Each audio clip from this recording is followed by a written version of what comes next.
Yeah. Yeah. So maybe just to tie that back in, the the attitude I was sort of addressing, talking about Lawrence Krauss there, I really found like the epitome of that quite late, only within the last couple of years, but in David Hume.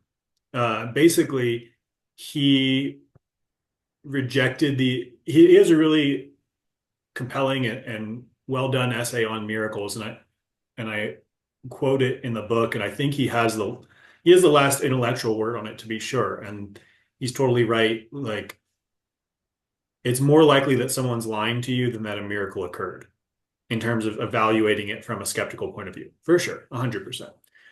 But he has this particular point where he talks about how he's addressing sort of the that wondrous conception of like when we look at things and we wonder about like, wow, how crazy is this that it's really going on?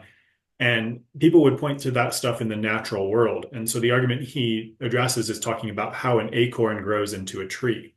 And this was actually kind of a common image of like how there is purpose in a life and it knows what it's going to do and becomes what it's going to be through this mysterious miracle. And Hume looked at this, and his response from like the atheist perspective was essentially, yes, it's true that we have no idea how an acorn transforms into an oak tree. Uh, Maybe a better way to say that we have no idea why an acorn. Well, anyhow, the point is because you could give an evolutionary teleological reason, but um, the point is like we can describe the processes, we can break them down and analyze them and describe them, but in a certain sense, we still have no idea why there are trees and why there are acorns that went into a tree. Like why, and this really reflects the idea of why is there something rather than nothing at the base. But anyhow, the point is, he looked at this argument and he said, well, yes, we have no idea how an acorn goes into an oak tree. Um, but it doesn't matter because it happens all the time, and therefore it's not a miracle. His point was it's happening every day, whether we know how it happens or not, so it can't be miraculous. And I think that's kind of very revealing about that point of view of like, well, if it's just happening all the time, it can't possibly be a miracle. And again, it's like, or there are miracles happening all the time every day.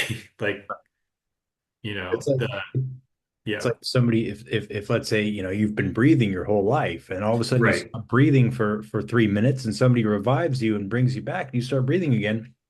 It's like, okay, well, that wasn't a miracle because before he stopped breathing, he was breathing for his whole life. And so right, it's right. So you have a tendency to not identify the beauty and the right.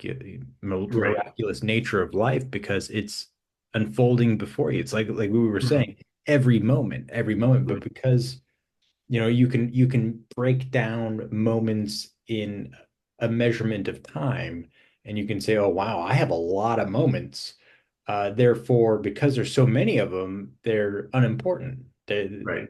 Yeah, Right. not a Right. miracle. And there's sort of a modern version of that that I come across recently of uh, like we've begun to recognize, sort of collectively, cancer has been a huge problem forever. Or not forever, for the last, you know, 50 to 100 years. And now we're sort of starting to realize is that actually most people have a bunch of cancer throughout their whole lives. The cancer that we talk about is the cancer that gets through the collective action of our immune system and healing factor of our bodies to whatever extent that exists, and however it works. So there are cases of like full-blown tumors that have been caught and identified medically that go into spontaneous remission. There are also cases underlying our notice that we just have little bits of cancer that are constantly defeated by our bodies and gotten rid of. And so that growing knowledge pushes some people to say, well, you know, spontaneous healings are not miraculous because they happen all the time. And it's like, or we have miraculous bodies that have miraculous healings all the time. Like, Right. anyway, it ties into this idea of, or that ties into this idea of, a miracle has to be something inexplicable or whatever. I'm sort of going on the idea of wonder, not inexplicability. You can explain something and see how it works and still be like, this is amazing. Right. So I think that brings it back together there.